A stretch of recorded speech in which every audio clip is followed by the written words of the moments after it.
UAP, unidentified anomalous phenomenon. Are they extraterrestrial, interdimensional, time travelers in origin, or are they simply a result of top-secret military projects, false flag alien invasion, PSYOP, drones, or other human-made aircraft? Join the discussion now on UAP Crossfire.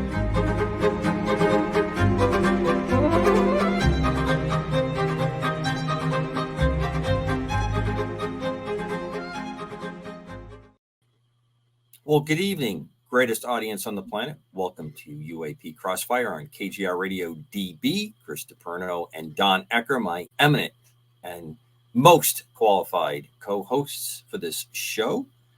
Lots of kind of fun news tonight. I think we have a fun guest for you on the show tonight as well. As always, when I have the lead chair, I always like to remind everybody the ending comes first. God's peace that surpasses all understanding and knowledge. My wish and prayer for all of you out there. Some other really kind of fun, big news that I want to make sure I get right. Darcy Weir and Andy Marcial are going to be joining the KGRA DB lineup this Wednesday, 8 to 9 Eastern. Last night on UFO Twitter is the name of the show. It's going to have a very unique format that they're working up. I think it's going to be well worth it. They were our guests last week. It was a great show with them. I am very, very happy to make this announcement tonight, and I am looking forward to them taking to the airways via KGRA DB. Before we bring our guest in tonight, let me turn it over to the co-hosts and see how they are. Chris, how are you this evening? I am doing great. Got over COVID. You know, I'm feeling good. Got my energy back. And I'm going to have a great show tonight with Dan Carlson. I think this is going to be great.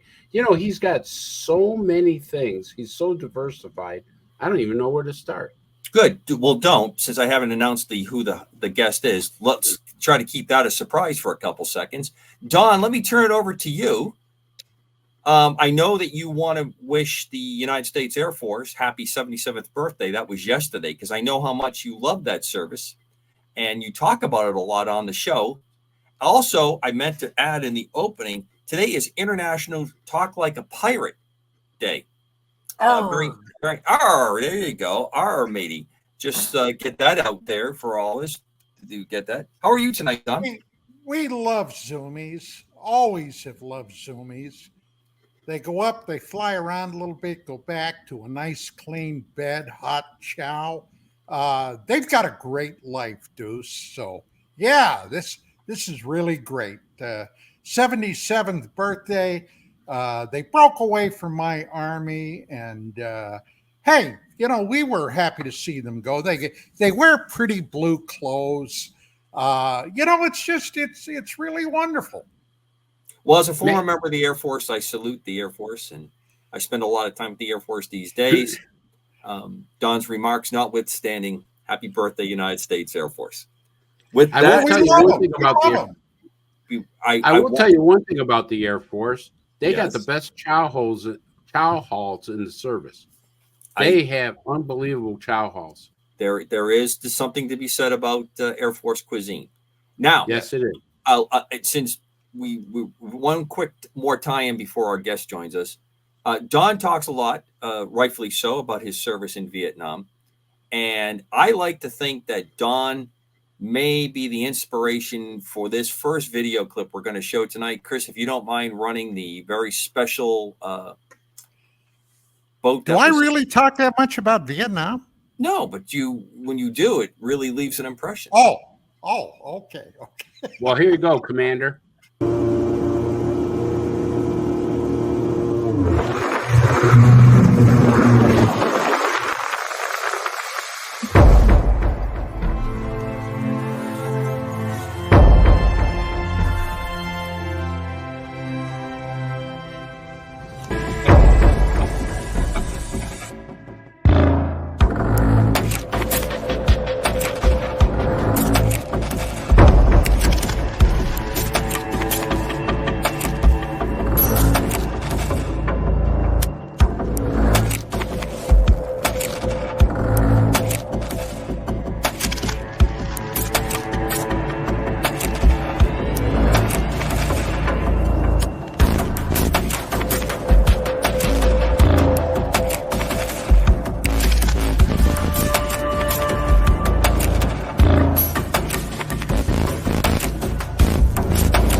That's good, Chris. Thanks. Wow. I understand they spent about $300 building that, and I was pretty impressed. I'll give him 500. I want one of those. Looks like a lot of fun. I was pretty impressed. It was just something fun that came up. All right, back to you said he made that. He made that from basically discarded trash. Yep, that's correct. Wow. Put together with some standard boat propulsion technology there, but he used the gaming stuff, put the solar panels to provide some of the electricity on it. Pretty impressive, and looked like it'd be a heck of a lot of fun to whip around on the water with it. So that guy's got serious talent. Yep. Yeah.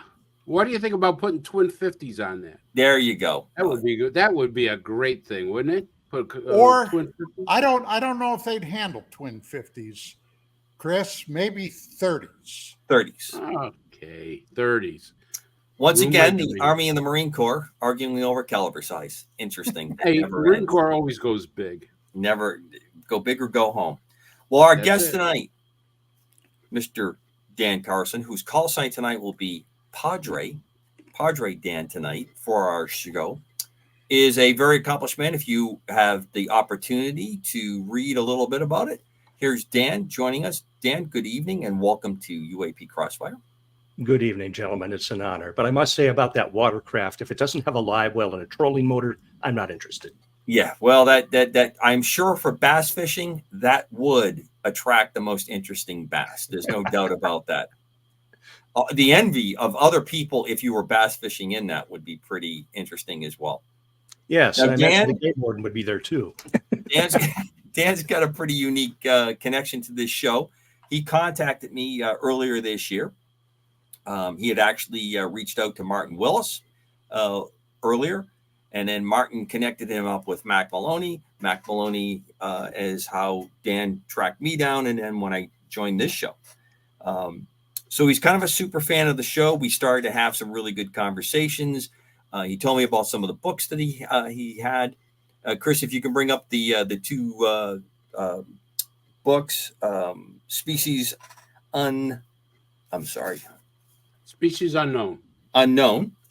and its follow-up sequel, Species Unleashed. Dan is probably, as I said in the write-up, what I consider a Renaissance man. He's a perfect fit with Chris and Don, with the very varied backgrounds, a lot of disciplines that have been studied and explored, and we had quite a bit of fun in emails and getting to know each other that way before we actually had the chance to meet via phone. So it's great to have you tonight, Dan. Thank you. I think we have an interesting show for the audience lined up. I will try to survey anybody who wants to write direct an email during the show. If you catch it, I've got it up there on the signature block on the Cryon there if you want to give me a quick drop. And I try to check the chat room. So, Dan, why don't you introduce yourself to the audience a little bit and give a quick rundown of the background? Sure. I live in Western South Dakota with my wife in the Black Hills. I'm a pastor currently. My background includes several years of broadcast meteorology. I branched out with my own business into forensic meteorology, which our two former Leos could probably address. I then went into writing. I became a newspaper columnist while being on the air doing weather. Caught the eye of Cabela's headquarters in Sidney, Nebraska. They hired me to do a number of roles there. And so with a combination of meteorology and ministry and writing and media, that's just a high-level view of Dan in a nutshell. The two books that you saw are science fiction fantasy books. They went to number one in the Christian fantasy chart on Amazon.com. That's where you can find it, Species Unleashed and Species Unknown. Now, what brought me into this conversation was something I heard on a UAP podcast a few months ago. There was a guest there, an accomplished scientist, who made some very disparaging remarks about people of faith, basically implying that we don't have the intelligence to be a part of the UAP discussion. I kind of got my hackles up a bit. So I started reaching out to the commander and Martin and some others and said, I think that we do have something to offer. And one of the things that we need to do today as a people, and I'm just going to say this blanket everything here, is to recognize each other as individuals and stop putting each other in boxes and say, well, because he pastors at church, he doesn't have anything intelligent to say about science or UAPs or anything else, or because this person is a secular scientist, me being a Christian, I'm not interested in what they have to say. I think that we can all benefit by having good conversations with one another. And I'm looking forward to a good one tonight. Well, I agree. I gotta say something quickly, Commander. Padre, the bottom line is, unfortunately, and it's been true now for a number of years, there, in my opinion, seems deliberate attempt by person or persons unknown to keep us all divided. Divided not only by political choice, divided by spiritual as opposed to non-spiritual choice. It's a deliberate thing, because once you have everybody divided, it's much, much easier to control. And that person you're referring to, whoever that was, is obviously a major butthole to make a blanket statement like that. Okay. Mm-hmm. So I wouldn't take it personally, and I wouldn't be too concerned about it. His ignorance is self-explanatory. I agree, Don. But I did want to bring into this discussion tonight, when we're looking at what UAP are, what the possible options are. We've got, are they man-made? Are they misidentified objects? Are they time travelers? Are they interdimensional travelers? And then there's that fuzzy category of demons and angels. And I think, in my view, more than one thing can be true at the same time. I think that as we look at the UAPs as a whole, we may be able to find something from each category here that's valid. What cannot be disputed is people are having encounters with craft and beings that they can't identify, and they don't know who or what they are. And as we enter this discussion and try to search for answers to that question, it's important for us, as Don said and as others have said, that we respect one another, listen, evaluate what's there, and in our own minds, we have the option. We can eat the meat and spit out the bones, but still be cordial. So that's what I'm after. So, wow. Dan, maybe it's a little bit soon, but yeah. I do want to interject that one little thing that we talked about on our call. A while back, we had a guest who said, we should be calling the show UFO Crossfire. That UAP was one of those kind of divisive things that were kicked up. So I'm trying this on Don and Chris, and I don't mean this with any sacrilege whatsoever. I think you guys all know I have a pretty pure heart on this subject. But when I grew up, it was the Holy Ghost in the Our Father, Father, Son, Holy Ghost. And then it became Holy Spirit as a young guy growing up. So I'd like to think that UAP and UFO have that same relationship. Obviously, yeah. This is flying over everyone's head like no, it's not. It makes no matter all to me. Okay, either or. I prefer actually UFO. That's what I've always used. Right. But UFO magazine. Exactly. And we might be betraying our age a little bit here. No, I can't believe you would even go there. I know you're the younger one, Commander. Not by much. In the other room, my wife is sitting with her leg. Say what? For the longest Padre, time. that wasn't a great statement to make. He's the younger one. How do you know our ages? You're already starting on a bad foot with me. I'm counting the tree rings. Okay. my wife is in the other room, and she's got her leg up, but she was working with the remote. Oh, honey, the guest tonight is really insulting the hell out of me. And she was saying, why can't I just get that UAP thing? I want to call it UFOs. And, everybody is like that who is of our generation. Sure. Well, do you mind if the old man asks you a question? Yes. Okay. I bow to my senior. Thank you, Pi. Oh, baby, you're good. You know, one of the things I wanted to ask you right off is you have 4 undergraduate degrees, and I got to tell you that's amazing because, I mean, it took me God knows how long to get just one. So, what were your degrees in, Padre? My first associate degree was in a general studies from a community college that had an independent study program for gifted students. So I took that opportunity to create my own study program in meteorology and interned under some of the best meteorologists in the Minneapolis-St. Paul area that were working for the CBS affiliate, WCCO there. And that's how I got That's where you started, right? Yeah, that's where I got started in TV weather there. They then put me through the University of Minnesota, where I got my bachelor's in communications and minored in physical geography. I guess it's called Earth Studies today. From there, I went to the Mississippi State University into their broadcast meteorology program, and I got the certificate of completion from there. And then the last certificate is from Bible College, ministerial credentials, and becoming an ordained minister. Now, you did all these technical degrees, communication, earth science, meteorology. That's fantastic. What led you to get into ministry? Why did you all of a sudden shift to, I mean, I look at all these technical degrees that you have, scientific in some ways, and then you go to more of a philosophy type of base. What did something happen to you, or was there something that pulled you toward? Well, I mean, that's a reasonable question. When I took my aptitude test in community college, the counselor said, you need to be one of 3 things. You need to be a priest, a farmer, or a military commander. And so you must have had the same guidance counselor I had.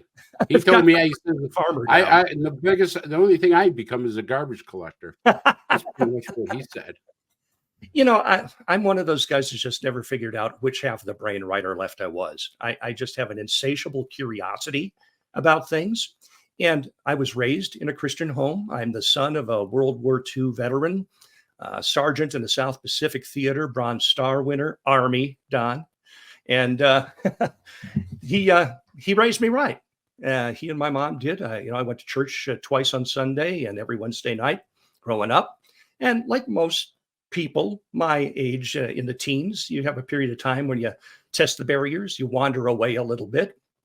And then I came back into the faith. And because I've always been an outgoing person in terms of public speaking, I started teaching Bible classes. And then pretty soon, it wasn't long before a pastor said, I'm going to be gone Sunday. Can you fill in for me? And I went filling in for several Sundays. And then it wasn't until we moved to Nebraska that a church called me up. They didn't have a pastor. And they said, could you fill in for 2 weeks? Well, I ended up being at that church for 6 years. And from there on, it just kept going. I've always been, since 2009, I've been in ministry part-time until 2 years ago when I went full-time. That's fantastic. What is SWOT? I mean, you're do opportunities and threats? Yeah, strength, weakness, opportunities, and threats. Cabela's created a position for me that internally we called Strato, and that was strategic, time-driven research and analysis of threats and opportunities. And I published a daily briefing that went out through the corporation on what was happening in the various elements of news. We had the economic report. We had, of course, a detailed meteorology report and how it was going to affect all of our retail locations that day. We talked about emerging technologies. We talked about politics. We had a section, kind of like a newspaper, for everything there. And that was really where I hit my element. I loved that job, and it was really great for me. So that's what that stands for. So before I shut up and turn it over back to Commander, I want to ask you this last question here. And this is something that is important to me because during the course of learning about UAPs, UFOs, and one of the things that stick with me is Don's paper that he brought up. And one of the things in that paper is really the idea that these things are not friendly. And so I started researching what Don had written, and I come to believe that they're not friendly. I don't think they're here for our best interest. And I think there's a spiritual component. And the reason I say that is because I'm a fan of Tucker Carlson. And Tucker Carlson was a big UFO nut. Yes. He always had it on his shows about UFOs. And then he stopped. And I was wondering why Tucker Carlson stopped. So I searched the internet and stuff, and I found an interview between him and Joe Rogan. And it was pretty frightening because he stopped because what he found out was so scary. And I want to play this and maybe get your reaction to it and stuff. Is that okay to do that? The deeper level is so if they're spiritual beings, which I believe they are, like it's a binary. They're either, you're on team good or team bad. You can assign any name to it you want, but like, what are these things? Are they good or bad? And I think some of them are bad. And if the U.S. government knows that, or the people within the U.S. government know that, then they're serving a bad force. And well, when you say spiritual, like what makes you draw that conclusion that they're spiritual? What's the obvious? I mean, spiritual may be the wrong word. Supernatural. They're beyond nature as we understand it. I mean, obviously they are. I mean, just chart their physical behavior. It doesn't, it goes outside of what we understand about physics. No visible means of propulsion, coming at indescribable speed, hitting the ocean, continuing at speeds that are impossible undersea. I mean, in other words, if I take a 9mm round or 7.62 by 39 and shoot you at 50 yards underwater in a swimming pool, and it's even more intense in salt water because it's denser, you could catch the bullet if it even makes it to you, right? So if you have a craft, any object underwater that's traveling at 500 knots as measured by sonar, right there you're challenging our understanding of physics. Like, what is that? How can that be? So I like your comment on that, Padre. I agree with what he said, and I'm glad he corrected himself from spiritual beings to supernatural beings, because we are spiritual beings. We are not physical beings that have a spirit or soul within us. We are spiritual beings housed inside this shell of flesh and bone. And we know from the Bible, and I would say even from some texts of religion that aren't the Bible, that there seem to be two sides to the universe, a good and a bad, right, wrong. And in the Christian faith, the head of the bad we call Satan, the deceiver. And people have a misconception about Satan. They think he runs around in a red unitard with a pitchfork and is the supervisor of hell. The Bible tells us hell was created for him. That's where he's going. But right now, he's roaming the earth looking for people to take with him. So his mission isn't to get you to worship him. His mission isn't to get you to sacrifice goats on an altar and wear pentagrams. No, all he wants to do is cause you to lose faith in Christ and not pursue that. And then he has succeeded in taking your soul. So what I want to do is increase awareness about this tactic, because scripture is clear that as the clock winds down, a lot of things are going to happen. We're going to see a lot of weird stuff in the sky. Bible tells us that. And we're also going to see a great deception that's going to come upon the human race. And I don't really know what that is, but I'm wondering if that might be related to UAP. For example, and let me just throw a hypothetical at you here. I did this with the commander on the phone a few days ago. Let's say that a couple of years from now, we have that great moment when a UAP lands on the White House lawn. Disclosure, you can't hide it anymore. They're there. And here comes this being out of this thing and says, we've been watching you a long time, and now it's time for us to come and kind of give you a little help along. We're going to cure your diseases. We're going to cure your famine. You're not going to have to fight each other anymore, because we're going to see to it that every nation has what they need to thrive. It's all going to be a paradise on earth. Just one thing. There's a group of people over here that we don't think are going to be assimilated to this, and we need to get rid of them.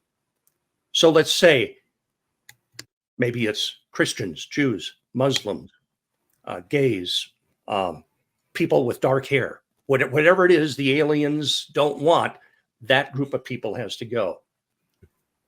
In exchange for paradise on earth, If you're not part of that group that's been Welcome to selected, 2024. Yeah. I think part of that is happening right now. We've Right. never been so divisive in the world as we are now. I heard a shocking statistic today. It was on the radio that, and we're not going to go into politics here, but I'm going to use an example. 28% of Americans from all parties think it would have been better for the country if the sniper's bullet would have killed Donald Trump. That's more than a quarter of our fellow countrymen think it would have been better for America had that effort succeeded. So already, in answer to my hypothetical question, you've got a quarter of the population or more that's willing to sacrifice some life for a greater good. And that's troubling. Well, maybe so, but here's another statistic to figure into that. And that is 74 million people roughly voted for Trump in 2020. Now, a lot of those people are military veterans, or quite a substantial number.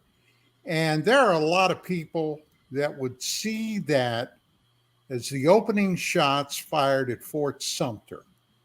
Now, if you know anything about history, you know what I'm getting at. Yeah. That could have been a very bad day. It could have.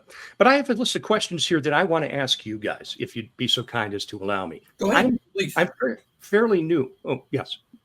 No, I said, please, Dan. Go ahead. Okay. I'm fairly new into the UAP experience. I had some sightings when I was younger, and I can tell you about that later. And just recently have become with this renewed interest. And my knowledge of the subject pales in comparison to you gentlemen and probably most of the people who are listening. But as a pastor, in order to determine, are these beings good or bad for humanity, I'm interested in what they are saying. And I know you gentlemen have investigated a number of cases. Is there a repository somewhere accessible to someone like me that has cataloged the messages that these beings have given to the people who see them? Aside from the Bible, I'm not good. And I don't mean that with any kind of sarcasm at all. I think you know where I'm at on that, Dan. Don, you're our lead person for this. As far as an archive, I am not aware of anywhere where that might be available. Howsoever, on a historical level, going back to the late 1940s, the 1950s, there was a movement within the, at that time, UFO field, flying saucers, which actually was more prevalent then than even UFO. The UFO acronym actually came from the United States Air Force. But there was another reason to celebrate their birthday. Exactly. There was a movement called the contactee movement. I remember. And at that point in time, you can find this online, okay? There have been many books written about the contactee movement, the various contactees. And basically, without going into who they all were, the overwhelming theme at that time by people, human beings that alleged to have been contacted by what they referred to as the Space Brothers was getting rid of our nuclear weapons. Now, that goes much deeper than simply on the surface, getting rid of nukes. Hey, nukes, let's face it, they're bad. Nukes are very bad. Nukes kill everything, all right? Flowers and puppies and kittens and especially people. They destroy buildings. Now, at the time, we were in the midst of the Red Scare, the communist threat Okay. The FBI under J. Edgar Hoover saw this message as a potential national security threat. And they began investigating secretly these contactees, people like George Adamski and, oh my heaven, there were many, many others. And the bottom line was the messages that these people were receiving, allegedly, are in many of those books. Now, that's one area you could check.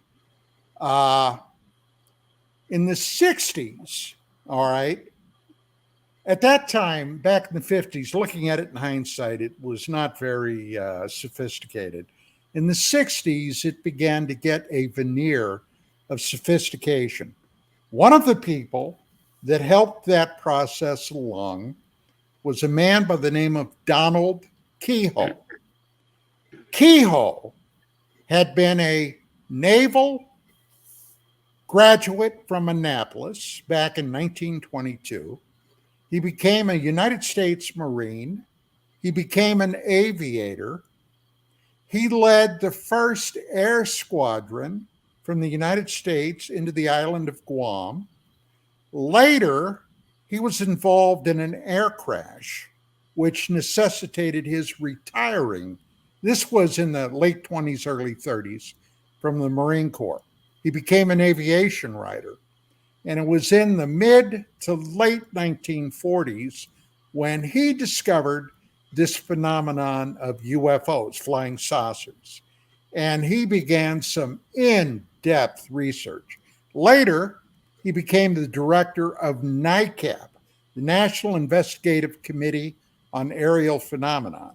And as an aside, because of his military academy associations, one of his classmates was the first director of the Central Intelligence Agency, Roscoe Hillenkotter. And Hillenkotter sat on the board of NICAP. Now, their main shtick that whole period of time was trying to get Congress to hold hearings on this. And the government vehemently fought back against that. Finally, hearings were held in 67, 68 because of a lot of other business that was going on. But the bottom line was the government of the United States, the military, the intelligence agencies had one primary objective: to shut this down, which they ended up successfully doing. But of course, shutting down things like Project Blue Book, which was basically a U.S. Air Force whitewash of the subject material, okay, didn't do a thing because the UFOs kept showing up. I'll shut up now, Commander. No, not at all. No, not at all. So you mentioned this stuff going on. I'm a child of the 60s. And when I was still in grade school, I had seen this thing in the sky and I got interested. And I picked up a book called The UFO Experience by J. Allen Hynek. And, you know, he was relating, I forget, this might have been early 70s. He was relating some of these things that you were talking about. And what annoyed me, even as a grade school child, is when you see what people are reporting and then they come out with swamp gas or a lenticular cloud. Well, being a meteorologist, I know a thing or two about lenticular clouds, and you'd have to be a few drinks in before you mistaked one for an actual spacecraft. And pretty lame stuff. At least now it seems that the government is coming to a point, well, they're there, but we don't know what they are, which I don't necessarily buy either. And no. I think they're coming into something a little more sophisticated than vaporous material as to what they are. But yeah, that was a period of time of great suppression, which I think continues today. Well, Padre, to tell you the truth, I've been involved in this field now going on almost 40 years. My wife began a publication in 1986 called UFO Magazine. She was a working journalist, had a journalism degree. We met in 1988. Thank God it clicked. We ended up marrying, happily married to this day. And for over 20 years, we published that magazine. Now, my background was as a criminal investigator. I was a police officer, like Chris. Chris was a homicide detective. That's something I think this show has that is very, very unique, because we both ask inconvenient questions, okay? And as a result of that, we really bored in on and I had a series in the magazine that ran for a number of years called The Whistleblowers, where I exposed in print and also on my various radio programs. I've been a broadcaster since 1991, okay? Where I've exposed these people trying to pull a fast one over the UFO public. A lot of times as a money-making scam, or they were seeking celebrity, whatever it was that made many of these scamsters operate, okay? But the bottom line is, and you had mentioned something that I want to address. The bottom line is, when I first really became heavily professionally involved, I was then convinced that this was a nuts and bolts phenomenon. In other words, I was convinced they were coming from another star system, and some of them undoubtedly have. But as time went on, and I was in the middle of some very strange cases over the years, I began looking at other possible probabilities of what some of these things are. Interdimensional. Now, when you talk about interdimensional, you're talking about, apparently, for the most part, sentient beings entering our universe from another universe through some type of portal. And I've been involved in some cases where that seemed to be the most viable solution.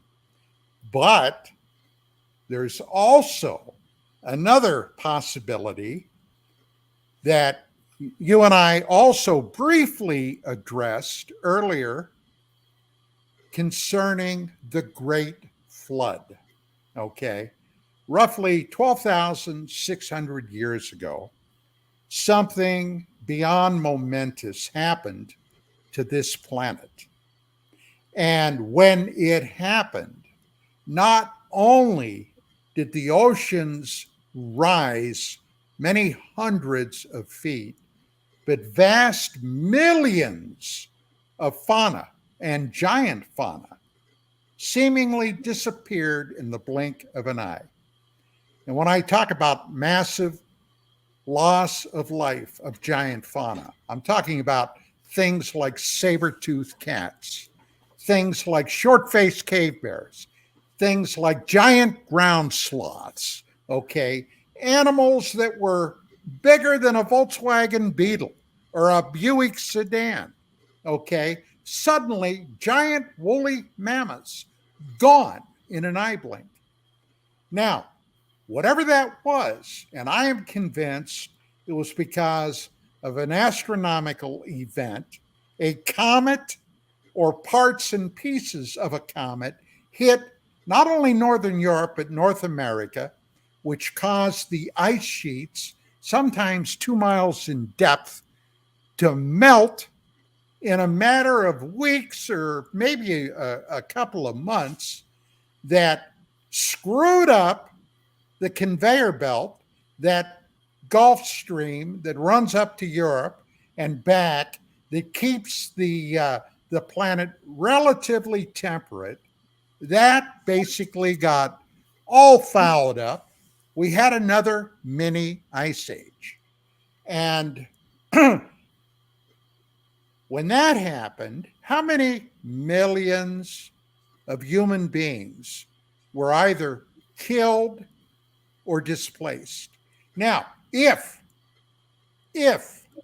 there was a relatively advanced society or culture at the time, and God only knows how advanced they may have been, because if we were getting visitors from off-world here, I'm sure there was some type of liaison present.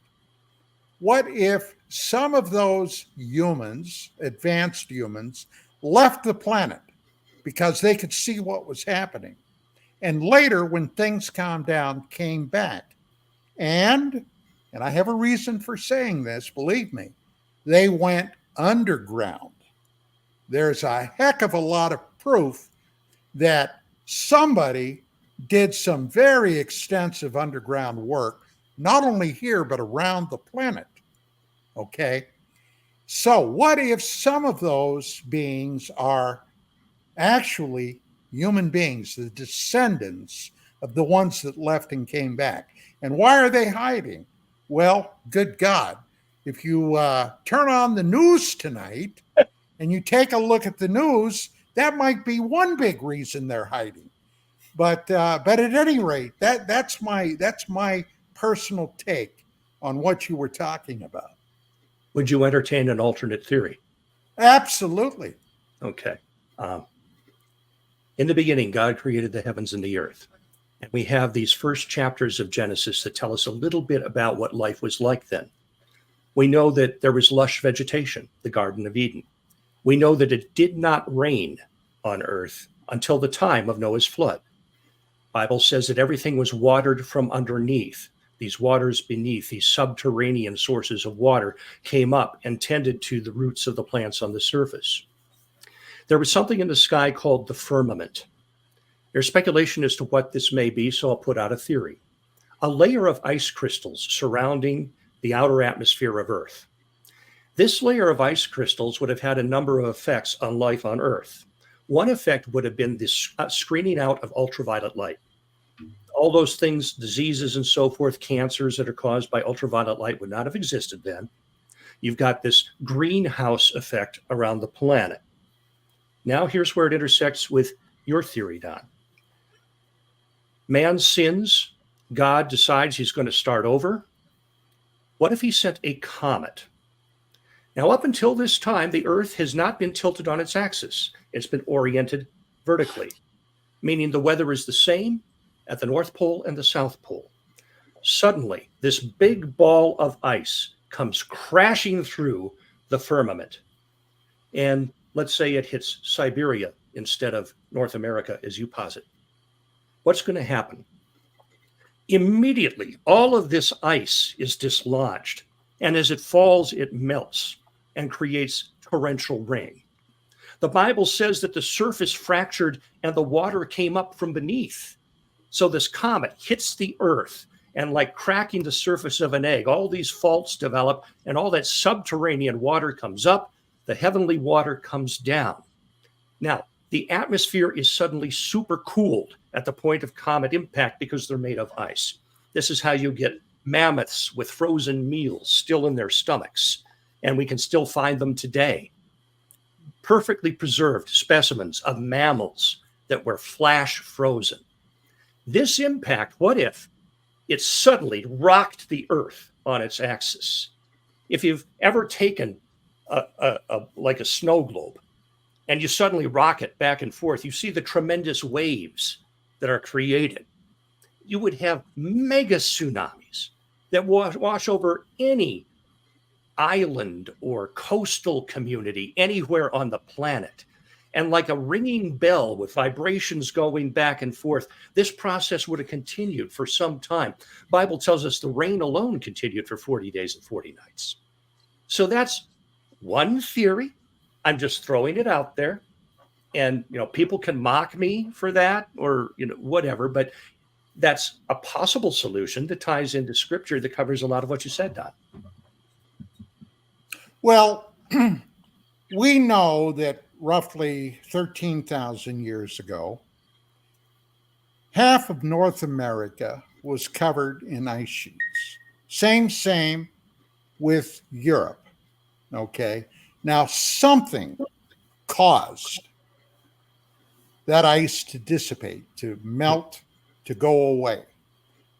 Recently, within a number, and I don't offhand recall how many years ago, in Greenland, all right, a massive 100-mile in diameter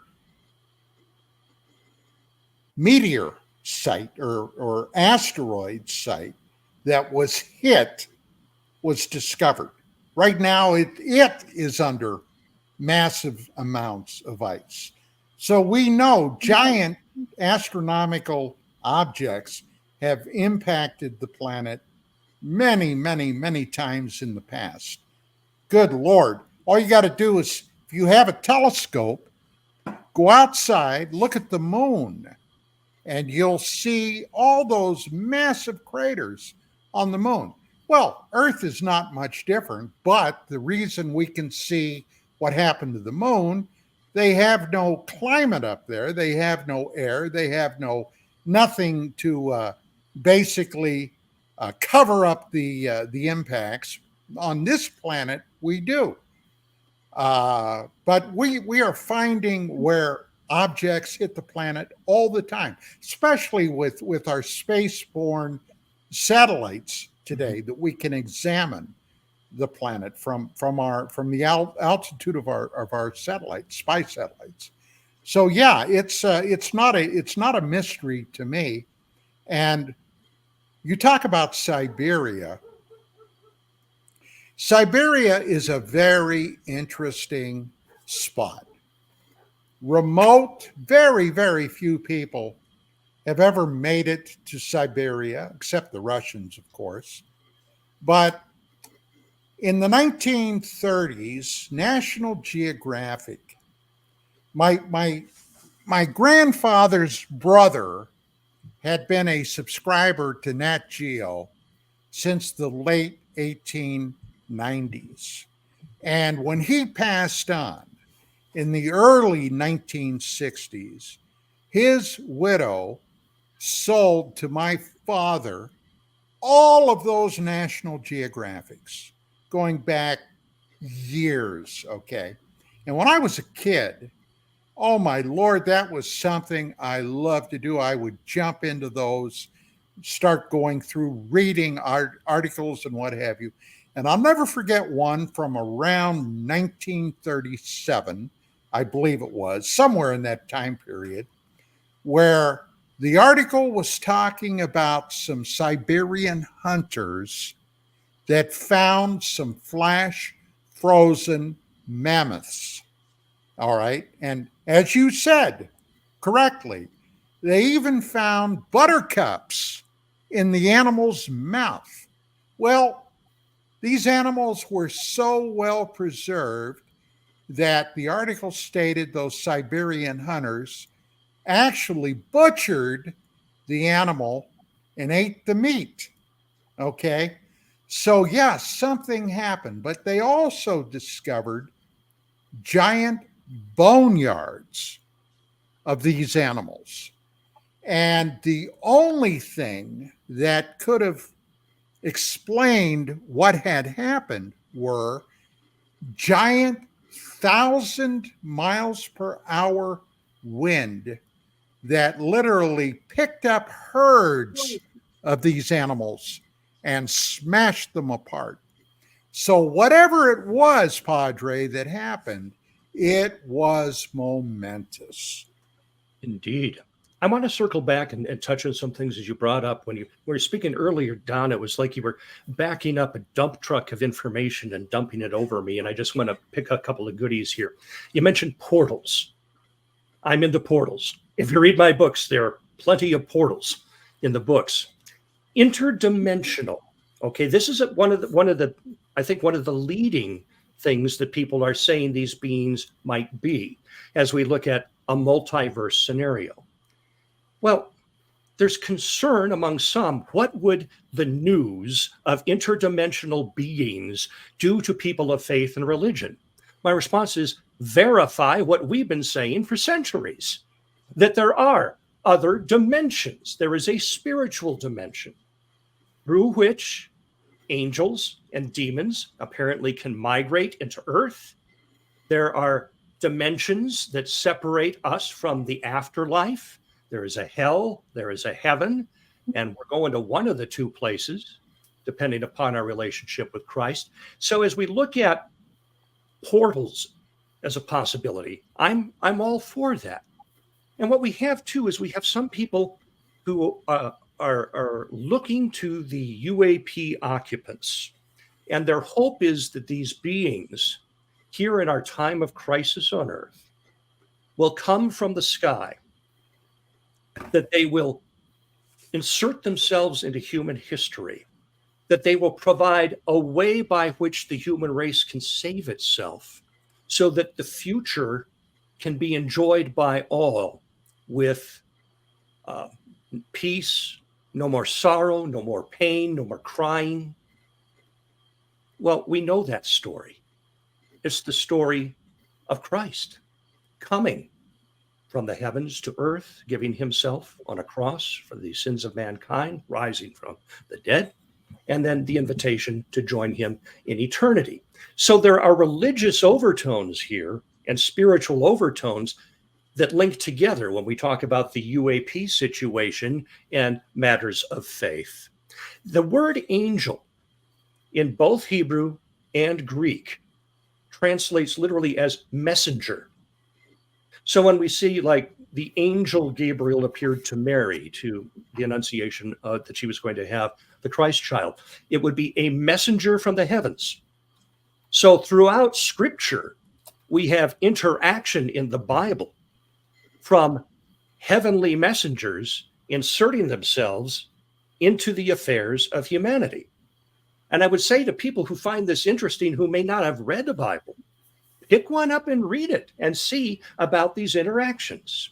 And why I was so concerned about the messages that they're giving is because that can tell us a little bit about what side they're on.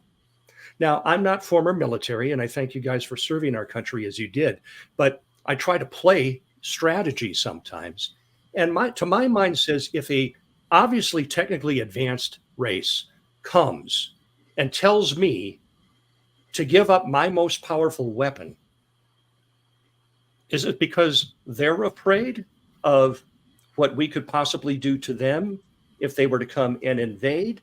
You know, if a stranger comes and knocks on my front door and says, "Hello, Mr. Carlson, I'd like you to give up your guns because they're bad." Well, no, not happening. So has anyone approached it from that angle? Well, okay, you've opened up another Pandora's box.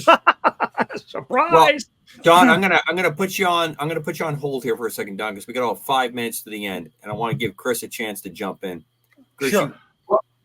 Well, to answer your question, Padre, that there is a catalog of information of contactees who have explained about their experiences. We've interviewed them. I've interviewed all kinds of contactees, and I got to tell you, 99.9 of them, the communication is frightening. The experience is frightening. It's one of those where there's no negotiations, there's no asking. It's I come through a dimensional portal in your room, which a lot of abductees have done, or a bright light, and they're there. They take you to an unknown place. They only basically say to you, they lie. They absolutely lie. They say, "Hey, we're not going to hurt you." And the people who have had the abduction experience have tremendous amount of pain. And there's a like you talked about. There's a spiritual component to this, because one of the things And we actually have it in the Mutual UFO Network questionnaire. Is if you put in the name of Jesus, does the experience stop? And a lot of them will say yes, the experience has stopped. And that's one of the things that when we interview them, we find that the people who have been abducted become much more spiritual. Even though they don't see or recognize a spiritual component to their tragic event. You got to remember, these people are being kidnapped. They're not being asked. Nobody's coming down and saying, hey, we like to take some stuff from your body because it's going to help us or not. They're taken in the middle of the night. They're brought to an unknown place. Their things are extracted from their body without permission, and they're experimented on in some of the most horrific ways. And anybody that tells me what a wonderful experience they had during such a thing like that, I tend to be a little suspicious, because most of them say, Chris, I don't ever want this to happen to me again. I don't ever want to go through that again. It's one of those things where we say, oh my God, this has got to stop. Chris, I have a question for you. No, I'm going to jump in because we're right at the break here. Right after the break. Our special guest, Dan Carlson, call sign Padre for the show tonight on UAP Crossfire, is our very special guest and a super fan of the show. We've been talking about Dan's experiences and understanding into this very interesting way of approaching it. You can check DanCarlsonWrites.com as a really great place to start. And we will talk a little bit about his books. I have a couple questions when we come on the backside of the show. Thanks for tuning in, UAP Crossfire. See you on the other side of the break. Welcome back to UAP Crossfire on KGRA DB. Chris, Don Ecker, my co-host, special guest tonight, Dan Carlson, call sign Padre. I do want to throw out that I see Andy, Catholics, and Ref are in the chat room, and I always welcome guests. I haven't received any emails tonight. Also, some really great news. If you saw our show last week, our guests last week, Darcy and Andy, are starting up a show this Wednesday night. And that show runs 8 to 9 Eastern time. And it's last night on UFO Twitter is the title of it. It's going to have a very interesting format from what was being shared in our pre-show warm-up as we were getting together. So please tune that in. They were great guests, like our guest tonight. Before I turn it over to Chris, Dan, I want to make sure that we mention your books. For anybody who heard your opening, that was here for the first part of the show, often when something rises high on a Christian fill in the blank before or after that word, Species Unknown, and the second follow-up, Species Unleashed, these are fairly adult books. This is not. They're extremely well written. Your background shines in them, in the approach. But a lot of people would say, "Well, I'm not going to read that." I mean, it's written by a pastor in South Dakota, and it's number one on a Christian label. It reminds me of some of the Christian rock groups that I remember in the 70s when that became a growing. They were a little bit hard to tell from some of the metal groups that were out there. You had to pay attention to the lyrics to catch, because the beat wasn't too far off of that. So that's my point that I make about the books. I think they're well worth. And you have a couple other interesting ones that are out there as well. Before I turn you over to Chris, can you bring up the very interesting slide that Dan shared with us when we're talking? Sure. And I'm going to have Dan give a quick explanation about this, what this slide represents. Dan, Pastor Dan, aka Padre, could you take us through this real quick? I think it's a very interesting remark that you made with this. This is a graphic that I was first exposed to when listening to a lecture by Dr. Jordan Peterson, who some people may recognize that name. It is a graphic prepared by Chris Harrison, who's an associate professor of human-computer interaction at Carnegie Mellon University, and Pastor Christoph Bromhild. To describe what you're looking at here, you have a black line on the bottom. This black line is actually composed of thousands of individual black lines crammed together. At the edge on the far left of the screen is Genesis. From the far right, the end is the end of the book of Revelation. Every verse in the Bible has a vertical black line sticking up from that base. What they did with computer assistance is they took and they connected verses that referred to one another in some way, shape, or form. We call this in ministry or in church cross-referencing. And some Bibles have this. You'll open up a Bible, and in the margin there near the spine of the book, it'll list other verses that verse it's next to would connect to. Well, what they found here was more than 63,700 self-references to verses in the Bible. Keeping in mind that the Bible was written by more than 40 men over a period of time that spanned from when Job, the oldest book of the Bible, was written somewhere around 2000 BC to the end of the first century AD. So you've got a 2,100 year period there in which different men from different parts of the Mediterranean world wrote things that referred to the things that other men would be writing later, even centuries later. This makes the Bible the oldest hyperlinked document known to exist, if you want to think of it in that way. It truly is a miraculous book, and I encourage all to read it. I just think it's a really interesting point because there is a lot of extraterrestrial, UFO, UAP activity that shows up in the Bible. It's there, and it's well worth the time to read for a lot of reasons. But I just wanted to share that with the audience because I thought it was a very interesting, and anything that has Dr. Peterson involved. I'm not sure if he's Mr. Peterson in. I'm very intrigued with that. He has one of the most engaging intellects of our time. I enjoy him. Chris, before we jumped to the break, you were leading us a little bit. Please pick it up. No, the Padre had a question for me. Go ahead, Padre. Yeah. You had mentioned invoking the name of Jesus in abductees. Mm-hmm. Yeah. Are you familiar with a group called Close Encounters of the Fourth Kind, or CE4? Have you heard of them? I know what CE4 is. I've studied CE4.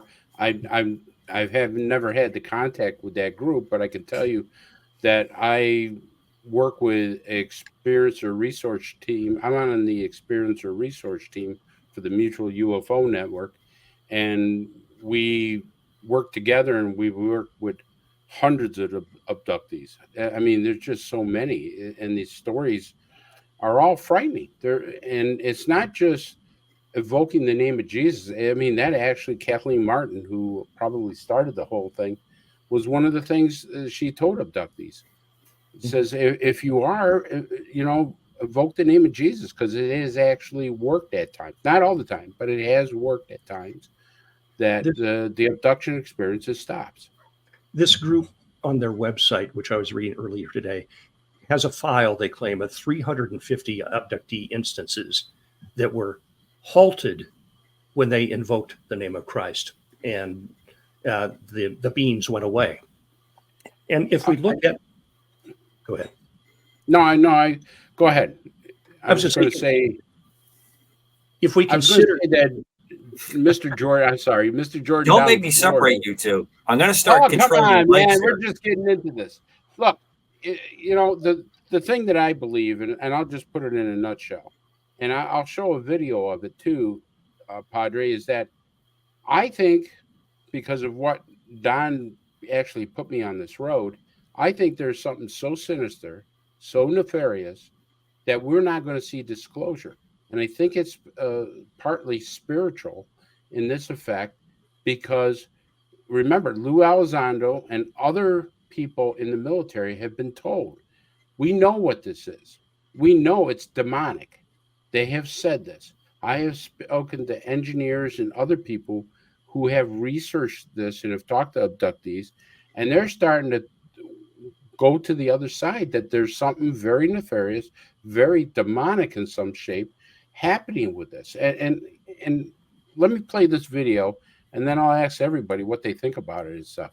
Years, to what end? So there are two possible explanations, obvious explanations. The first is the one you often hear, which is this is so heavy that if the public were to know about it, it would be just disruptive. It'd be too scary. Like, you don't want to scare people for no good reason. There's nothing we can do about it.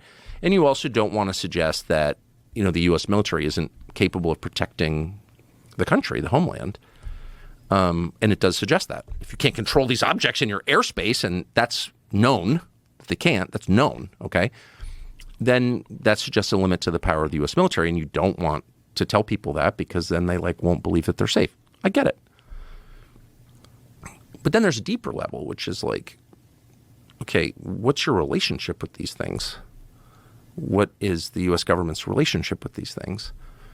And there's evidence that there is a relationship and that it's a longstanding.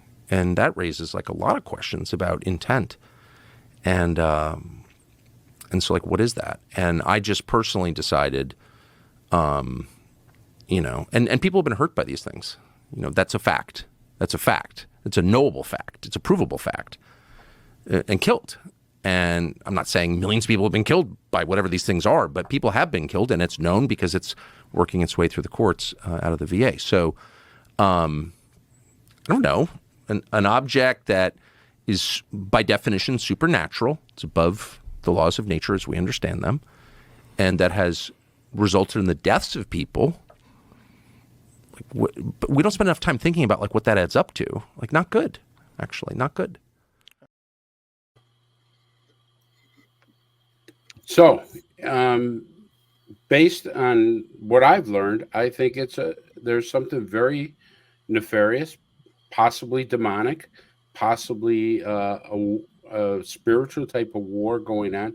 We've seen through like Donna says, we've seen through history that there are paintings and everything that show wars that we can't explain.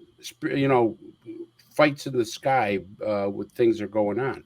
So I think we have to start looking in different directions for answers. No, I agree with you. And it's like I said at the very beginning of the program, more than one thing can be true at once. And are all UAPs demonic? No, I don't think they are. But I do agree with you that there is a component of this. And I'm particularly speaking about the abduction and those instances where people are harmed or they are made afraid and they feel that sense of helplessness. That's not the way that God works. That's not the way that his angels work. That is the way that demons would work. And we know from scripture that they can take any form. They can manifest themselves in the most horrible monster your mind has ever conceived, or they can come to you as an angel of light with flowers and trumpets.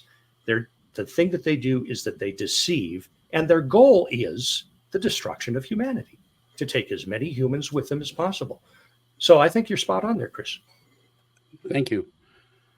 Hey, Don, you spent part of your career, and really before you defined it into your investigative work for UFO Magazine, on animal mutilations. And the nearly unsolvable reasons behind that.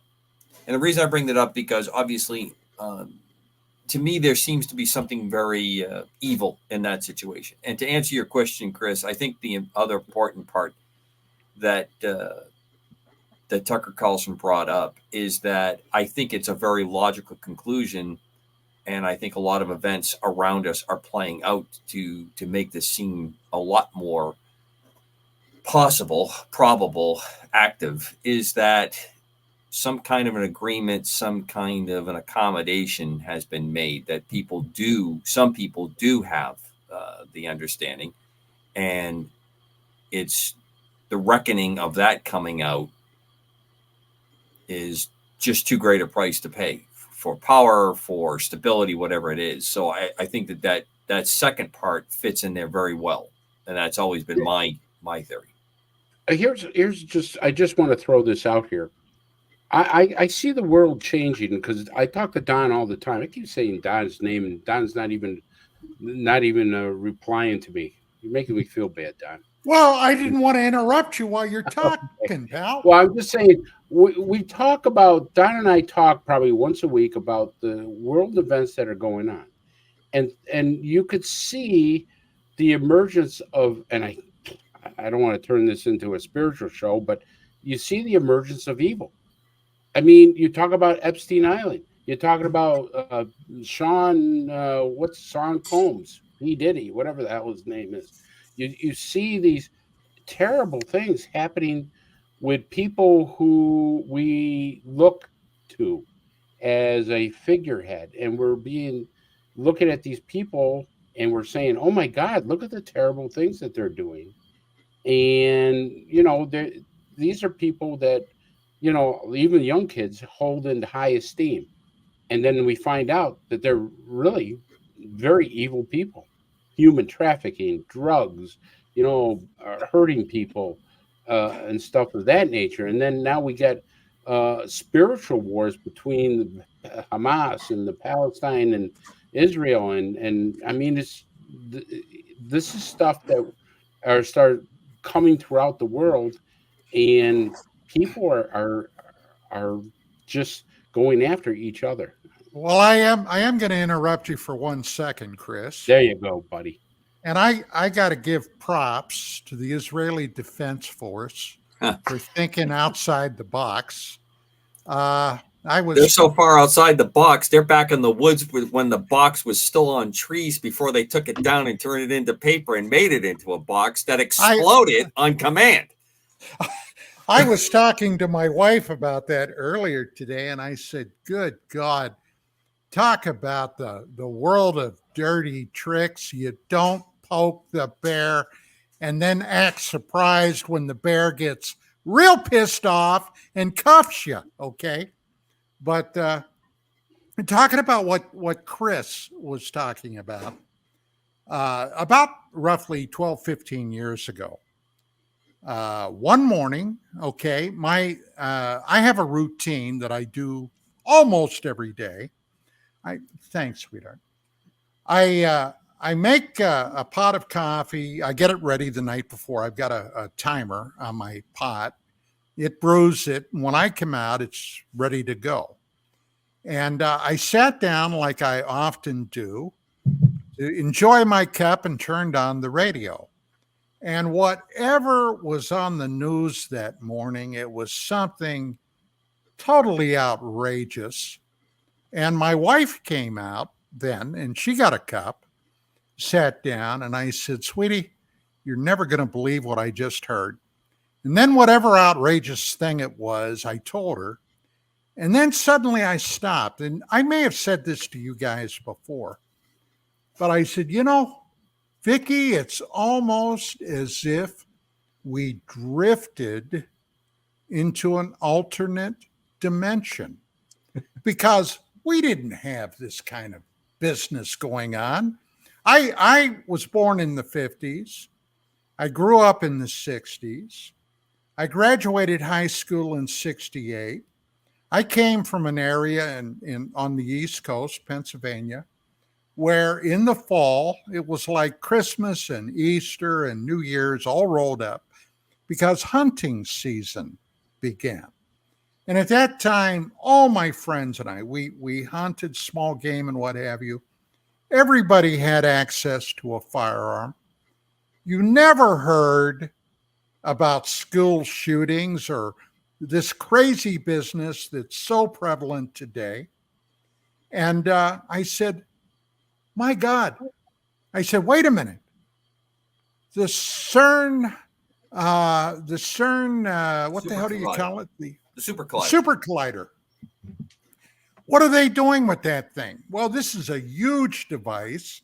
They're looking for exotic materials. They shoot particles around practically at light speed, depending upon it to hit another particle coming the other way, and then examining what they found. They were looking for the God particle. Remember that? Everybody was talking about finding the God particle. Well, what if they opened up a portal? Now, Chris is correct. There is a distinctive sense of evil stalking the land. And this is something that it's hard to dismiss. It's there, my God. For example, this past spring, Jewish Americans in this nation, especially on college campuses, were put at extreme risk for no other reason than they were Jewish. Okay? And who was doing this?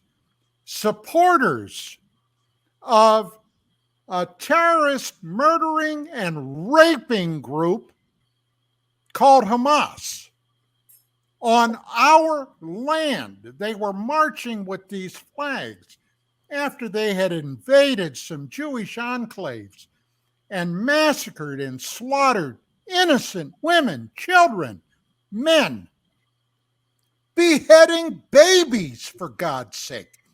You don't get any more evil than that. And I'll just say it because I don't broach my words. Those sons of bitches murdered little tiny children. And we had students supposedly celebrating that. Now, by God, if that's not evil, I don't know what is evil. It seems to me that we, I'm sorry, it seems Go to me ahead. that we have a consensus, though the commander has not yet weighed in, that evil seems to be on the march in the world. So when I was at Cabela's, I had a mentoring relationship with the CEO, and he always said to me, Dan, never bring me a problem unless you bring me a solution to the problem as well. So guys, if these entities, or some of these entities, UAP entities, are evil, and if they have aligned themselves with certain rich or powerful people on the planet, or perhaps they've taken the form of them, who knows? What do we do? What do we do about it? Well, I may have a solution. It wouldn't be a pretty solution, okay? Because I've come from the school of hard knocks, not only as a soldier but also as a police officer. In my time, and this is going to sound like I'm exaggerating, I'm not. I've been shot 4 times. Okay? Twice in Vietnam, twice as a cop. Now, as a result, I have a short shrift when it comes to acting out and acting up. All right? Blame me. All right? Because that's just the way it is with me. But those people, if it would have been up to me on those campuses, I would have given, especially the foreigners, a choice.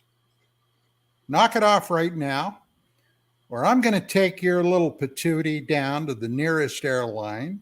I'm going to put you on an aircraft, and I'm going to drop your butt off in some country in the Middle East that'll take you.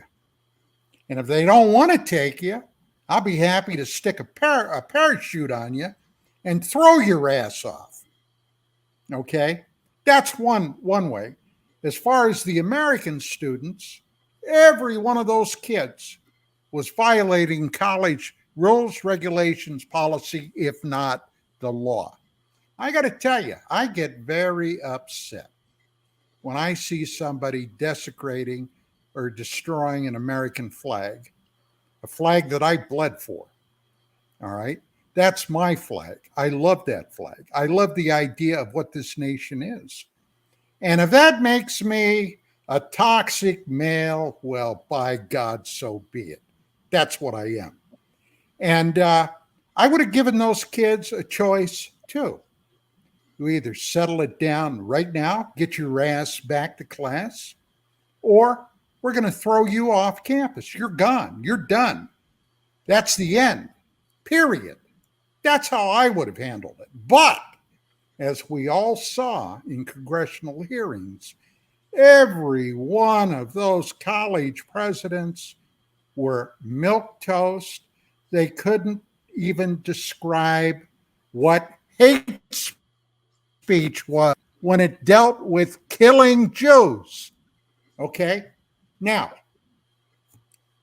Don, I don't know. I gotta grab you here, Don. I don't mind the conversation, but it's getting so far away from UAP. It's UFO. evil. It's about evil. I know, Don. That's what we're talking about. I know, There's an Don. evil afoot that is influencing everything around us. Let me interject here. Maybe go back up a little bit from the tactical to the strategic. If there is interdimensional evil force that seeks the destruction of humanity, what do we do about it? Fortunately, the Bible has an answer. There's a passage in the book of Ephesians, chapter 6, verses 10 to 13. It says, "Finally, be strengthened in the Lord and in the strength of his power. Clothe yourselves with the full armor of God, that you will be able to stand against the schemes of the devil. For our struggle is not against flesh and blood, but against the rulers, the powers, and the world rulers of this darkness, against spiritual forces of evil in heavenly places." It says here, we're at war with both the physical manifestation of evil, which might be some of these UAP and their aliens, Sure. and also with the spiritual force. And it prescribes what we can do. Here's what you could do. Number one, you put on the helmet of salvation, it says. That's get yourself right with God. Get yourself in a position where you have that covering over your head. Next, it says put on the breastplate of righteousness. What's that? It means live righteously. Don't get sucked into the evil. Do good. Show love to your fellow man. Nextly, put on the belt of truth. That belt of truth means we don't give in to the people who say you can create your own truth. We say that there is absolute truth. And when we pursue it, we pursue what is right and just. It says, shod your feet with the good news. Tell other people, like we are in this broadcast, that you don't need to face these beings alone. There is a way that you can do it with God's help. But Padre, let me ask you this. Why is the government hiding UFOs and UAPs? Why are they changing the agenda? If this is something that's so good, UAPs and extraterrestrials are going to come down. That's what people are thinking. They're going to come down here and solve all our problems. Why have the government now changed their agenda and they start calling it a threat? UAPs are now a threat.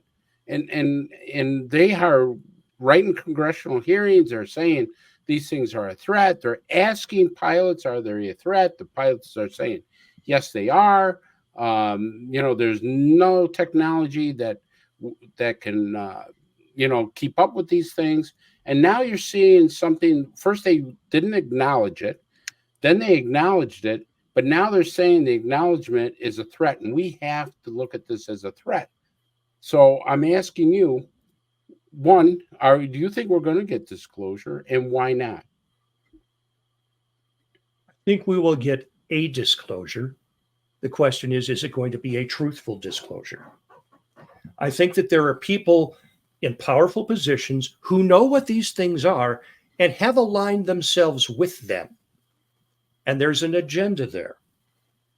And what we will see is an acknowledgement of something, whether they call it interdimensional, interplanetary, intergalactic, dormant humans coming up from the ground, whatever it is. They're going to give us a straw man to fight. But maybe that's not the real battle we ought to be fighting. We should be watching the other hand. Because right now there just seems to be such a concerted effort to master the manipulation of us, to move people in the water course that they want to send us. Right, but you see, one part of the government is saying these are a threat. Another part of the government is saying nothing to see here, folks. And they literally are coming up with some of the most cockamamie things I've ever seen. And, well, for instance, here's the head of the Naval Intelligence And he's trying to say, well, I really can't get you a picture because we don't have a computer that can stop this. This is a joke. Watch this. Chairman Schiff, Chairman Carlson, Ranking Member Crawford, and committee members, thank you very much for the opportunity to be here today to highlight the ongoing work of the Department of Defense regarding unidentified aerial phenomena. Since the early 2000s, we have seen an increasing number of unauthorized and or unidentified aircraft or objects in military-controlled training areas and training ranges and other designated airspace. Reports of sightings are frequent and continuing. We attribute this increase in reporting to a number of factors, including our work to destigmatize reporting, an increase in the number of new systems such as quadcopters and unmanned aerial systems that are in our airspace, identification of what we can classify as clutter, mylar balloons and other types of air trash, and improvements in the capabilities of our various sensors to detect things in our airspace. Almost 2 years ago, in August of 2020, Deputy Secretary of Defense Nordquist directed the establishment of the Unidentified Aerial Phenomena Task Force within the Department of the Navy. The UAP Task Force was built on the foundation of the Navy's initial efforts to respond to the reports from our aviators on unidentified objects observed in our training ranges. The basic issues then and now are twofold. First, incursions in our training ranges by unidentified objects represent serious hazards to safety of flight. In every aspect of naval aviation, safety of our air crews is paramount.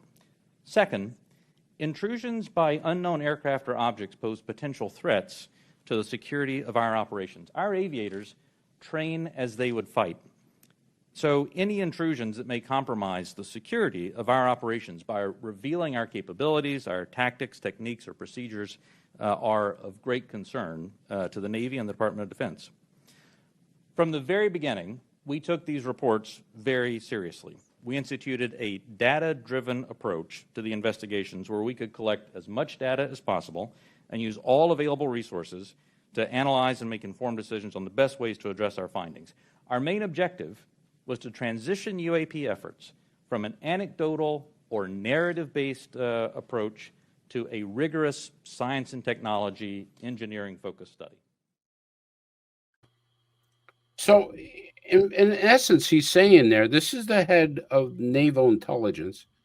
I think it's Scott Bray. And he's trying to explain there that now these things are a danger to our pilots, a danger to our testing. This has been going on for 70 years. This is nothing new.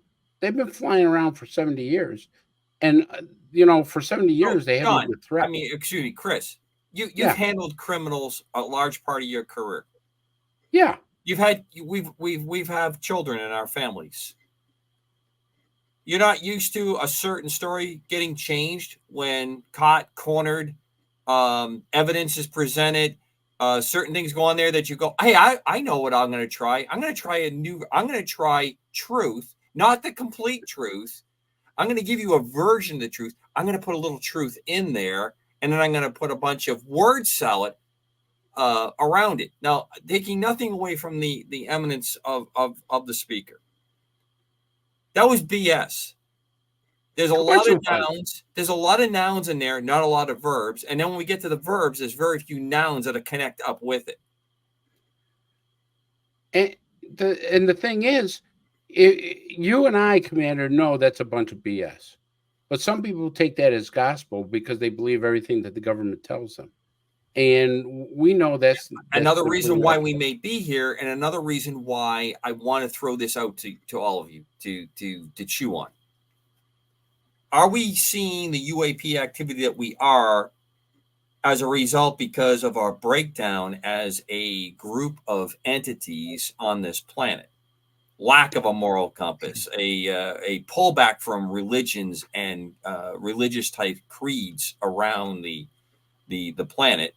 Is that what is attracting, or is it being driven by our interdimensional extraterrestrial visitors that we are approaching the battle? Now, before Dan jumps in, because I think Dan can point to some of that on the right of that really pretty picture that we saw, that kind of fits into some of the things that we're up against.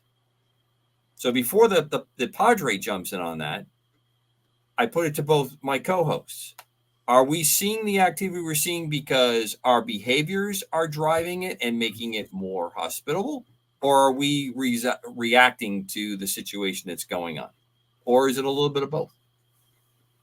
Go Well, ahead, Don. from my standpoint, I see an increasing collapse of our society and our culture. When you have practically half the population of this country we all live in that can't even describe what a woman is, or conversely, okay, that a biological male can menstruate, and they teach that, and they claim that, and they scream that from the highest building, you know something has gone rotten in Denmark. So, yeah, I see this as part and parcel of the overall collapse of our culture as we've always known it. So my question to you, Don, are we being driven to it, or is our conduct is what's driving UAP activity? That's my question. I think we're being driven to it. Chris. I agree with Don. I think we're being driven to it. I see that the government's agenda has changed rapidly. And, stuff that leaks out makes it feel to me like it's on a timeline that they want to push it on. And they do have a certain agenda that they want to make sure that we stay on with the UAP experience. And, we've all talked about where it's, whether it's rumor, gossip, whatever. But one of the things that they come out and said, they have a false alien invasion. I mean, several people have talked about that. Now, whether that's true or not, I don't have any evidence to say the government's done that. However, I will tell you that I do know there's evidence that the government has tried to start wars. They've tried to start a war with Cuba under Project Northrop. They've tried to in the Gulf of Tonkin, which they were successful with, and for Vietnam. They've tried in other effects. So, is this credible that they want to show an alien invasion? Therefore, money gets pumped into the military-industrial complex. That we have to give up certain rights in order for the government to protect us.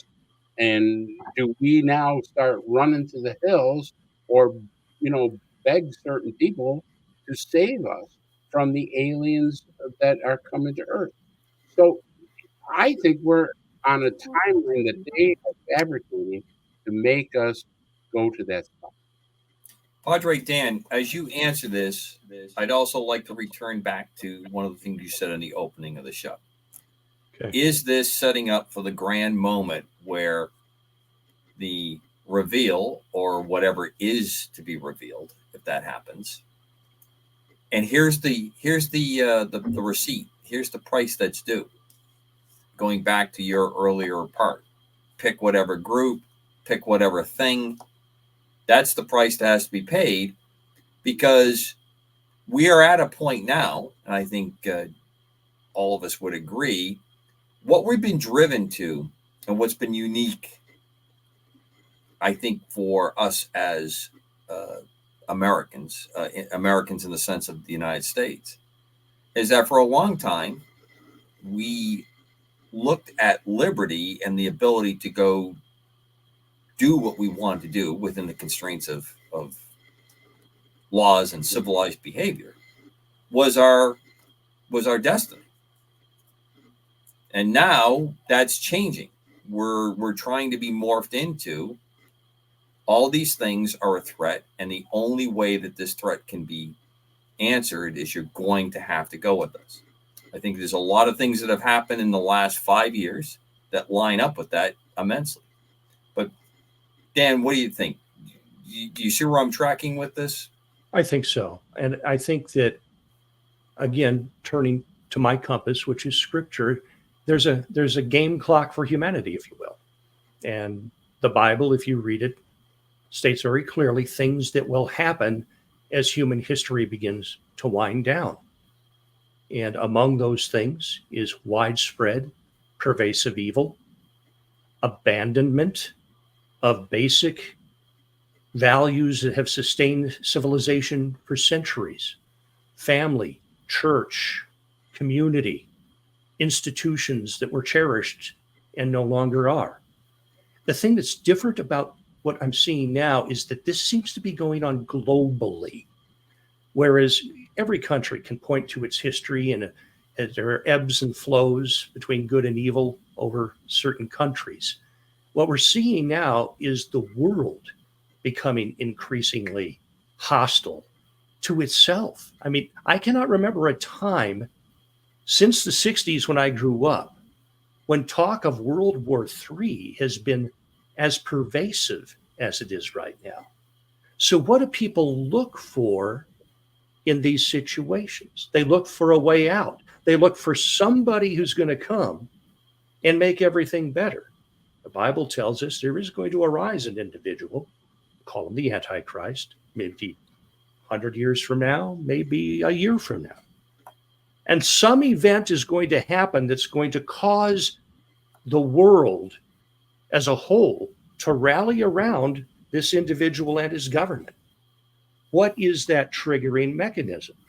Is it interdimensional beings that come and land a saucer at the United Nations and say, we're here and here's our guy, and endorse him? And all the world goes, yay, problem solved, until we begin to see what the true agenda is? All I can say, Commander, is that we need to be ready for any contingency. And that means being prepared physically, emotionally, mentally, and spiritually. So for all of you, Genghis Khan, one of our very dedicated listeners, just wrote something in the chat that I think is worthy of the discussion. We can be very talented. Imagine if we did all work together as humans. So could some of the UAP force, the evil, be creating problems for us just to keep us humans oblivious to their agenda? I think that that's a fair proposition to discuss here. And one other part that I'd like to add into that. When you take a statement like that, is it all part of the plan? The part that Don has talked about and written about quite extensively and quite eloquently, that a special access program, the controls that have been put on that, is something like a satanic force behind that. It's easy for me to think that, yes, that could be easily in league with that. But what I'm driving at is, do you stoke the fear globally, Dan, as you just said? Tear down institutions, tear down foundational developments that civilizations have gone through. It's not just here.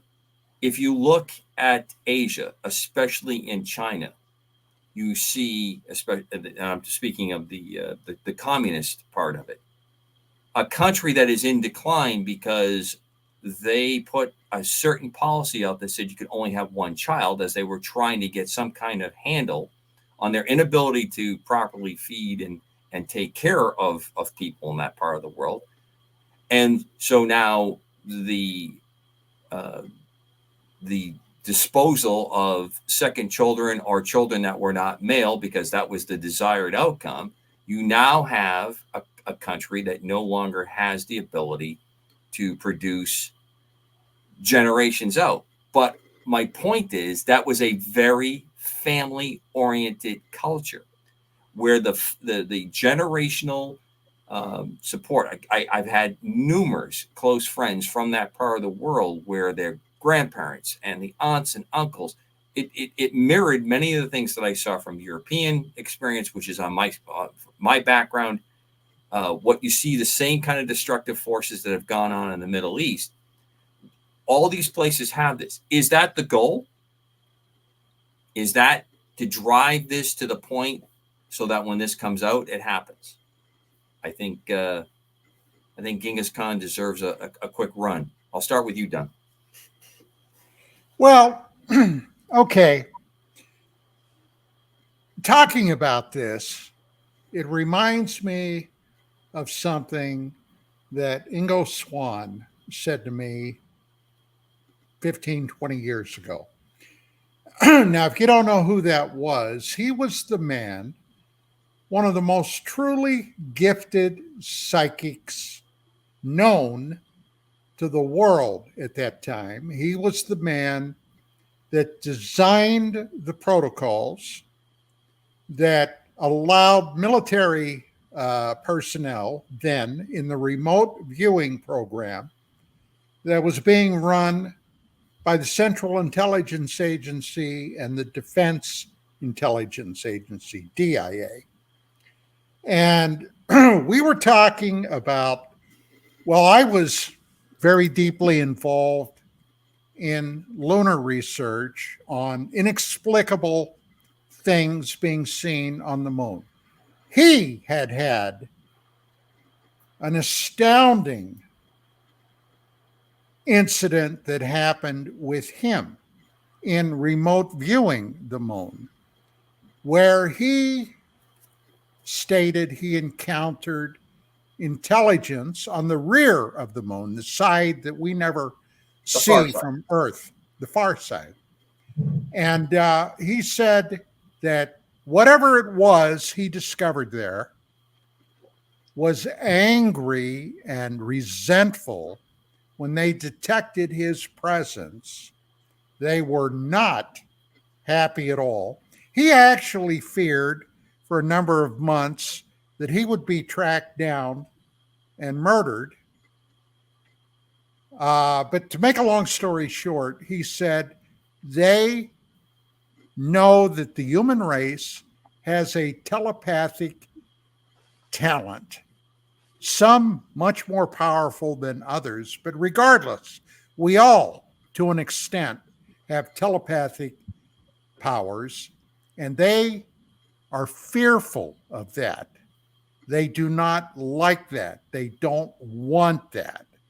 Now, you can pull that apart in any number of different ways, okay? Maybe it's seen by the adversary as a direct connection to a supreme power, a supreme being, or perhaps they see it as a threat because they also have a psychic talent and they see that as competition. I don't know. But whatever the bottom line is, they don't like it and they see us as an enemy. Now, with that being said, if there's one group of visitors coming here, there are multiple groups. This is something I've encountered time and time and time again in my time in the UFO field. The bottom line is this: they all don't get along, but there has always been described to me one group who have a total antipathy toward humanity. For whatever reason, they don't like us. So take it for what it's worth. Chris? Well, I think Genghis Khan is pretty much spot on with what he's saying. I think if you go back in time, and if you believe the theory that our government has made treaties with these, or agreements, not treaties, but agreements with extraterrestrials, demonic entities, whatever, it shows me that the upper echelon of our society doesn't really give a damn about the lower end of society. And when he talks about separating us, I think the ufology field is a perfect place to put that, because if you start going down a path of how dangerous they are, how threatening they are, and then you want to come up with something that will, first divide us, which is what they've done. And then if they want to bring us back together under their control, under a UFO control, UAP control, whatever, you manifest a threat that people can see. And I think that's what one of the things Genghis Khan was trying to say in his thing. And I agree with that. I think we're on a timeline for that stuff to spiritually happen. And I think the ufology field, the UFO field, plays a very distinct part into it because they can create, because we don't know a lot about it, and they can create any type of scenario they want with it. Agreed. Dan, I'm going to pose a question for you. Okay. I grew up in a similar way that you did. It was Roman Catholic with my parents as I was growing up. But my dad was extremely interested in the subject of UFOs, still is, and thankfully still with us. I have never found it incompatible with my Christian faith. I sum up Christianity and I'm a good small C Christian. I'm never going to be a good capital C Christian, but as a small C Christian, it's pretty easy. Once you get past understanding what's required, it sums it up. You have to love everyone. You just don't have to like everyone within the human circle. That's how I put it together. But have you had any conflict, or has it taken you time to get to the point where your part of your life's work now as a pastor, is it in conflict with these subjects? It doesn't appear to be. For me, it's not. And I know from Don and Chris, we've had these talks to varying degrees over the years. So I know it's not with them either. I don't see it as a conflict. No, for me personally, it is not. And I think that the excuse that some people say for not disclosing about it destroying religion have a gross misunderstanding of what faith is. This faith that I have is every bit as real and personal to me as a relationship that I have with any human. And when you enter into that close a relationship with God through Jesus Christ, it is something that permeates your whole existence, and nothing can take that from you. You look at all the times in history that Christians have been persecuted, going willingly to their death rather than renounce the faith. It's because they know who they've believed in and are persuaded that he's able to keep everything you've committed to him until that day of judgment. And so for me, I don't see any conflict at all. When you talk about, and in fact, when people talk about beings from other dimensions, demonic possibilities, these things are all in the Bible. We already know all this stuff. It's not going to, if anything, it may bolster some people's faith. You say, well, what if, Dan, they actually do have someone from another planet come? Bible doesn't address that. So, there's really nothing I could say about that other than back in the 80s, early 80s. In my father's house, there are many mansions. Indeed. There was a Christian folk singer, rock guy named Larry Norman, and he had a song called UFO that was a big hit on the radio. And in that, he said, if there's life on other planets, I'm sure that God must know, and he's been there once already and has died to save their soul. So he's got them taken care of on their plan, and he's given us our plan.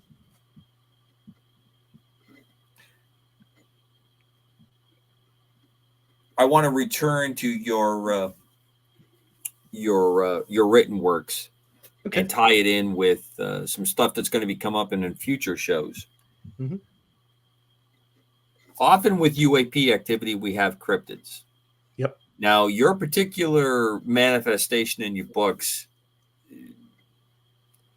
it goes pretty demonic and pretty dark pretty quick. There isn't a lot of literary foreplay. Let's just say you get down on the main act pretty quick. Now, here I am talking foreplay with a pastor, with Chris and Don looking on.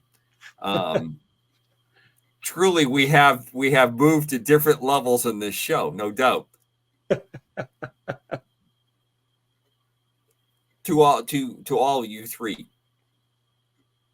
do you see that as part of the interdimensionality, or that aspect of it, why this happens? or do you think that there's a particular reason that these things manifest going on? Is it something that's being triggered on purpose as a fear factor, as a destabilizing factor to go to that? Don, what do you think? Well, okay, cryptids are something that have always been with us, going back into history.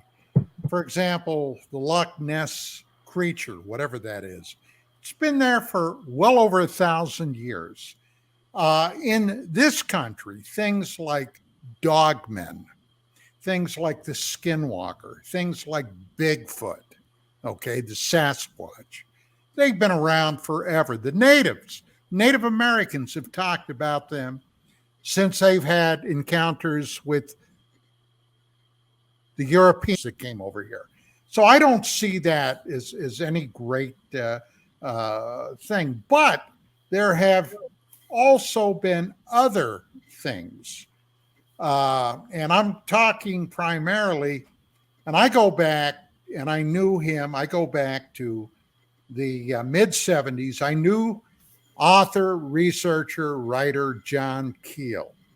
And Keel did a mind-blowing book called The Mothman Prophecies. It came out around 75, 76. I knew about the book. I got a copy of the book immediately. When I talked to Keel about it, he encountered some very strange things that seemed to be associated with the phenomenon. So I think in part, Commander, yes, there is a definite linkage with some of these things to the UFO UAP phenomenon. Dan, we're down to our last 2-3 minutes. So I thank the audience, the greatest on the planet, once again for tuning in. I thank Chris and Don joining us. I'm going to give you the final minute or so here as we drive out. Do you think there's an overlap? Was it part of the inspiration to your book? I think there is. The creatures in my book were actually drawn from Lakota mythology. Being here in the Dakotas, somewhat familiar with some of the creatures that they have in their myths. But as far as, Bigfoot, really quick, I went to Alaska a number of years ago, and I was really interested in the subject. How could something so big hide? I had a cameraman with me. We were doing a TV show, and he had me go 5 feet into the Alaskan brush. I'm a reasonably sized guy, and I did a sound bite 5 feet away. You would not have known I was there. I was completely concealed by the brush.